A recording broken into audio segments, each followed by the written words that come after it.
পর্যায়ে আজকের এই জনসমুদ্রে গুরুত্বপূর্ণ বক্তব্য রাখবেন আজকের এই সমাবেশের সম্মানিত বিশেষ অতিথি, বাংলাদেশ খেলাফত মজলিসের মজলুম আমির, কারা নির্যাতিত মজলুম জননেতা শাইখুল হাদিস ইবনে শাইখুল হাদিস হযরতুল আল্লামা মামুনুল হক।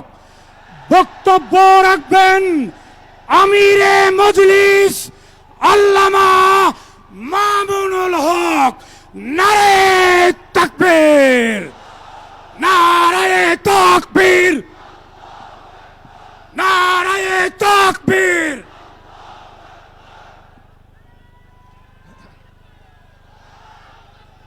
আসসালামু আলাইকুম ওয়া রাহমাতুল্লাহ। আলহামদুলিল্লাহি রাব্বিল আলামিন ওয়াসসালাতু ওয়াসসালামু আলা সাইয়্যিদিল আমবিয়া ওয়াল মুরসালিন ওয়া আলা আলিহি ওয়া সাহবিহি আজমাইন। আউযু বিল্লাহি মিনাশ শাইতানির রাজীম। বিসমিল্লাহির রহমানির রহিম। ইন্নাল্লাযীনা ক্বালু রাব্বুনাল্লাহু সুম্মা ইসতাকামু ফালা খাউফুন আলাইহিম ওয়ালা হুম ইয়াহজানুন। সাদাকাল্লাহুল আযীম। দেশপ্রেমিক ও ইসলামী সমমনা ৮টি রাজনৈতিক দলের উদ্যোগে আয়োজিত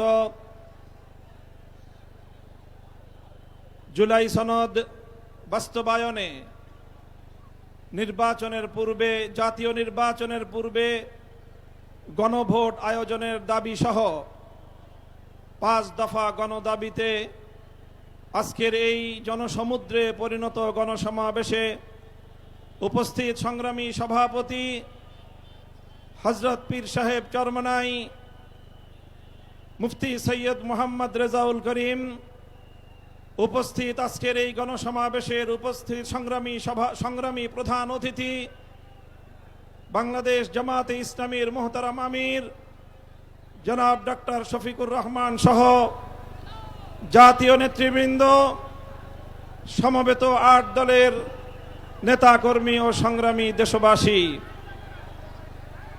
আজ এই ঐতিহাসিক পল্টন ময়দানে দাঁড়িয়ে আমি স্পষ্টভাবে দেখতে পাচ্ছি বাংলাদেশ আজ ২ ভাগে বিভক্ত। এক ভাগ ৭২-এর বাকশালপন্থী, আর এক ভাগ জুলাইয়ের বিপ্লবপন্থী। আজ বাংলাদেশের প্রতিটি রাজনৈতিক দল এবং পক্ষের কাছে আমার সুস্পষ্ট জিজ্ঞাসা, সবাই যার যার অবস্থান পরিষ্কার করুন। হয় আপনি জুলাই বিপ্লবের পক্ষপাতী, আর না হয় আপনি ৭২-এর বাকশালপন্থী। ৭২-এর পরাজিত বাকশালপন্থীরা আগামী ১৩ই নভেম্বর বাংলাদেশের বিরুদ্ধে লকডাউনের নামে যুদ্ধের ঘোষণা দিয়েছে। আমি ঘোষণা করতে চাই, ১৩ই নভেম্বর কোন বাকশালপন্থীকে বাংলার রাজপথে আমরা নামতে দেব না। যদি কেউ নামবার অপচেষ্টা চালায়, আমরা তাদেরকে রাজপথে মোকাবেলা করব ইনশাআল্লাহ। সংগ্রামী সাথী ও বন্ধুগণ, ২০২৪-এর জুলাই বিপ্লব সহস্রাধিক তাজা প্রাণের রক্তের বিনিময়ে অর্জিত এই বিপ্লব। এই বিপ্লবের ভিত্তিতে আগামী বাংলাদেশ পরিচালিত হওয়ার জন্যই ঐক্যমতের ভিত্তিতে জুলাই সনদ প্রণীত হয়েছে। এই জুলাই সনদ কোন কাগজে সনদ হিসেবে আমরা দেখতে চাই না। জুলাই সনদকে আমরা আগামীর বাংলাদেশের রূপরেখা হিসেবে দেখতে চাই। এজন্য আমরা ৮ দলের পক্ষ থেকে বলেছি, অনতিবিলম্বে জুলাই সনদকে সরকারি আদেশের মাধ্যমে এর প্রাথমিক আইনি ভিত্তি প্রদান করতে হবে। এরপরে আগামী ত্রয়োদশ জাতীয় সংসদ নির্বাচনের পূর্বেই গণভোটের মাধ্যমে জুলাই সনদকে চূড়ান্ত আইনি ভিত্তি প্রদান করতে হবে। এর ব্যত্যয় হলে জুলাই বিপ্লব পন্থীরা বরদাস্ত করবে না, সেটা মানবে না। আমরা সুস্পষ্ট ঘোষণা দিতে চাই, আমাদের জুলাই যোদ্ধাদের, জুলাইয়ের বিপ্লবে শাহাদাত বরণকারী বীর শহীদদের রক্ত মারিয়ে জুলাই বিপ্লবের, জুলাই সনদ বাস্তবায়নের গণভোট ছাড়া বাংলার মাটিতে আমরা আর কোনো কিছুই হতে দেব না। আমি জানি না জাতীয় নির্বাচনের আগে জুলাই সনদ বাস্তবায়নের লক্ষ্যে গণভোট হলে কার কি সমস্যা, সেটা আমাদের বুঝে আসে না। আমাদের সমস্যা হলো জুলাই সনদের গণভোট ছাড়া যদি জাতীয় সংসদ নির্বাচন অনুষ্ঠিত হতে থাকে, জাতীয় সংসদ নির্বাচন যদি তফসিল ঘোষণা হয়ে বাস্তবায়িত হয়, অনুষ্ঠিত হয়, সেখানে অনেকগুলো বড় বড় জটিলতার সৃষ্টি হবে। তার মধ্যে অন্যতম একটি হলো দ্বিকক্ষ বিশিষ্ট জাতীয় সংসদের উচ্চ কক্ষ কিভাবে গঠিত হবে, কিভাবে রাজনৈতিক দলগুলো তাদের নির্বাচনী ম্যানিফেস্টো তৈরি করবে, জাতির সামনে তারা তাদের উচ্চ কক্ষের 100 সদস্যের তালিকা কিভাবে প্রকাশ করবে, এই সকল বিষয়ের কোনো সদুত্তর তাদের কাছে নাই। যারা জুলাই সনদের গণভোট জাতীয় সংসদ নির্বাচনের আগে অনুষ্ঠানের ক্ষেত্রে বিরোধিতা করছেন, আমরা তাদের সমস্যার কথা জানতে চাই।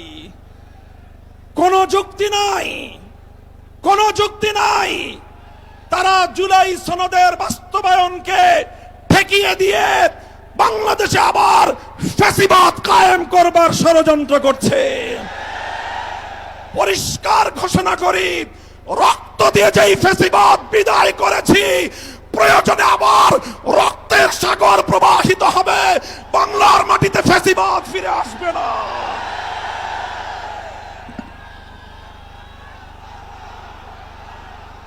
রাজনৈতিক পক্ষগুলোকে বলতে চাই, আমরা রক্ত দিয়েছি বালাকোটে, আমরা রক্ত দিয়েছি শাপলা চত্বরে, আমরা রক্ত দিয়েছি 2015 সালে, রক্ত দিয়েছি 2021 সালে, রক্ত দিয়েছি জুলাই বিপ্লবে।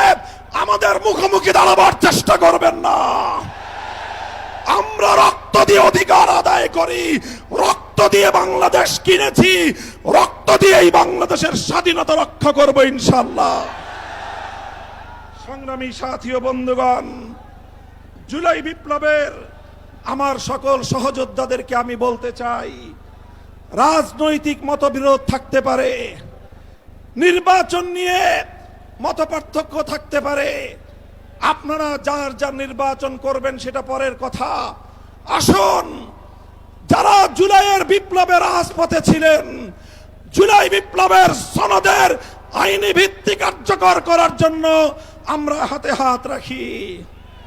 সংগ্রামী সাথী ও বন্ধুগণ, সর্বশেষ বক্তব্য, আগামী 13 তারিখ জুলাই সনদের গণভোটকে কেন্দ্র করে সরকারি সিদ্ধান্তের দিকে আমরা তাকিয়ে আছি। সরকার যদি জনগণের শান্তিপ্রিয় ভাষা বুঝতে ব্যর্থ হয়, আবার বলছি, সরকার যদি 8 দলীয় নেতৃবৃন্দের শান্তিপ্রিয় ভাষা বুঝতে ব্যর্থ হয়, যেই ভাষায় বললে সরকার বুঝবে, আমরা সেই ভাষাই প্রয়োগ করব, সেই কর্মসূচি ঘোষণা করব ইনশাআল্লাহ। প্রস্তুত থাকবেন তো আপনারা? ইনশাআল্লাহ যুদ্ধ করে ফ্যাসিবাদ বিতাড়িত করেছি, যুদ্ধ করেই বাংলার মানুষের অধিকার আদায় করে ছাড়বো ইনশাআল্লাহ। নাসরুম মিনাল্লাহি ওয়া ফাতহুন করিব। আসসালামু আলাইকুম ওয়া রাহমাতুল্লাহ।